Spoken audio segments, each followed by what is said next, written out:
Intermittent fasting is one of the most popular diet trends right now, and there are so many benefits to be had from it, like improving insulin sensitivity, lowering inflammation, giving your body time to repair itself, to name a few.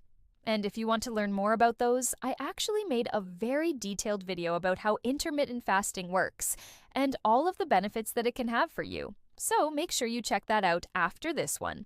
But in this video, I wanted to talk about the things that you should avoid doing while you're doing intermittent fasting, because they can really hinder the progress and benefits that you're trying to achieve with intermittent fasting. And one of the first things that you definitely want to avoid is going into this with a meal plan that looks like this. When people first start intermittent fasting, a lot of times they still kind of follow the same eating patterns that they used to when they were eating regular meals. So they'll have breakfast, lunch, and dinner, and maybe some snacks in between, but they just compress that into a smaller window, which defeats the purpose of intermittent fasting, because intermittent fasting is not just about what you eat, it's also about when you eat.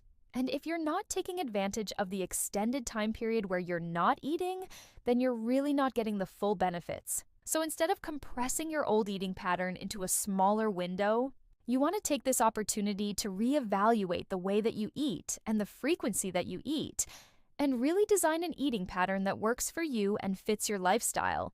It may mean that you decide to go with 3 meals a day, but they're spaced out farther apart, or it might mean that you decide to go with 2 meals a day, or even 1 meal a day. Maybe you decide to switch to a snack-based diet, or maybe you don't snack anymore. Maybe you decide to go full keto or full carnivore. There are so many different ways that you can approach this, and the best way is the one that works for you and fits your lifestyle. So please do not go into this with the expectation that you're going to continue to eat the same way you used to, but just in a smaller window, because that is just not how intermittent fasting works. And you're not going to get the full benefits if you do that. Instead, take this as an opportunity to really reevaluate your eating habits and how you want to move forward. The second thing you should avoid doing while you're doing intermittent fasting is focusing too much on the food that you can eat during your eating window. Because if you focus too much on that, you're not going to feel satisfied, and you're probably going to end up caving in and eating something that you shouldn't be eating. Now, the reason why this happens is because a lot of people go into this with a mindset of deprivation.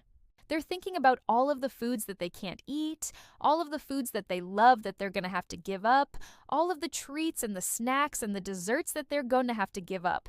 And they go into this mentality of, I'm going to start on Monday, I'm going to do this diet perfectly for 2 weeks, for 6 weeks.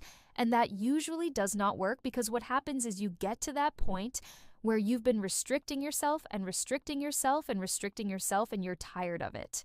You're at a party, you're at a family event, somebody offers you dessert, you say no, but then you think to yourself, I've already done so much work this week. I've already restricted so much. I've already been so good. Why not just have a little bit of cake? And then once you start eating the cake, you feel less motivated to work out. You feel less motivated to make healthy choices in the future, and it becomes a snowball effect. So instead of going into this with a mentality of restriction and deprivation, I want you to think of all of the foods that you can eat, all of the foods that you will have access to, all of the meals that you can look forward to, all of the freedom that you have with this. And I want you to design a plan that incorporates the foods that you love, that incorporates the foods that are easy for you to prepare, that fits your lifestyle, and that you can stick to long term, because that is the key to success here. A lot of people want to focus on the short term. Oh, I need to lose 10 pounds in the next month. Oh, I need to get in shape for summer in the next 2 months. But unless you make changes that you can sustain indefinitely, you're never going to reach your goal. And you're probably going to find yourself back at square one within the next year. So please prioritize making changes that you can sustain indefinitely over making quick fixes that are not sustainable. And while we're talking about food, the next thing that you definitely do not want to do while you're doing intermittent fasting is eat the wrong foods during your eating window. Because yes, you do have an eating window, but the food that you choose to eat during that window does matter.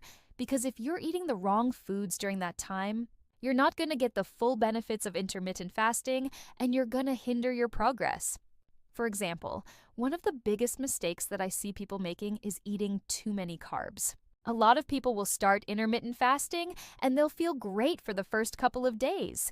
They'll lose a couple of pounds, and then all of a sudden they start feeling hungry again, they start feeling fatigued again, they start craving carbs again, and they wonder why intermittent fasting isn't working. Well, guess what? You're still eating too many carbs. So if you're going to do intermittent fasting, you want to make sure that you're eating the right types of foods during your eating window. So focus on high protein, high fat, low carb foods. Foods that are going to keep you full for longer, that are going to stabilize your blood sugar levels, that are going to prevent those cravings and hunger that you feel later on. So skip the pasta, skip the bread, skip the cereal, skip the pancakes, waffles, muffins, sodas. Juice, things like that, because while those might be tasty in the moment, they're going to cause you to spike in blood sugar levels, which is going to cause you to feel hungry and craving later on. And if you're going to do this successfully, you need to stay away from those types of foods. Another thing that you definitely do not want to do while you're doing intermittent fasting is let your workouts suffer. Now, I know that I mentioned earlier that intermittent fasting can help you with your workouts, but only if you're working out in a fasted state. If you're working out in a fed state, you're not going to get that full benefit. So it's important that you designate certain days of the week where you are working out fasted. That way, you get the full benefit of improved insulin sensitivity, improved growth hormone levels, improved cognitive function, all of those things. And a lot of people will say, yeah, but what about the research that shows that you actually burn more fat if you work out in a fed state? Well, guess what? You can't compare research studies to real life. Research studies are controlled environments where everything is equal. But in real life, we're not living in a lab. We have lives to live, we have jobs to go to, we have kids to take care of, we have things to do. So if you're telling me that I'm going to have to get up an hour earlier than I already am, spend my morning working out in a fasted state, which I'm not used to, versus spending my morning working out in a fed state, which I'm used to, well, guess what? I'm going to choose the fed state every single time because I have more important things to do with my time. So please do not let your workouts suffer while you're doing intermittent fasting. Design your intermittent fasting plan around your workouts and make sure that you are working out fasted at least a couple of times a week so that you get the full benefits of it. Now, another thing that you definitely do not want to do while you're doing intermittent fasting is force your body to work too hard. Now, I know that I mentioned earlier that intermittent fasting can actually increase your endurance and delay fatigue, but that's only true if you listen to your body and you allow your body to adapt to this new stressor. If you're not used to exercising in a fasted state or you're not used to doing cardio, you can't just go out and run a marathon tomorrow. You have to gradually build up to that level. So please do not force your body to work too hard while you're doing intermittent fasting. Listen to your body. Take it day by day. If you're struggling, if you're not feeling well, if you're having setbacks, it's okay to take a step back and reassess what you're doing and make modifications as needed. Intermittent fasting is supposed to be a tool that helps us improve our health and our fitness, not adds more stress to our lives and causes us to get injured or burnt out. So please do not force your body to work too hard while you're doing this. If you enjoyed this video and you'd like more videos like it, make sure you subscribe and turn on notifications because that way you'll be notified every time I post a new video. You can also check out some of my other videos right here or get a done for you keto meal plan by clicking the link below. Other than that, thank you so much for watching and I'll see you in the next one.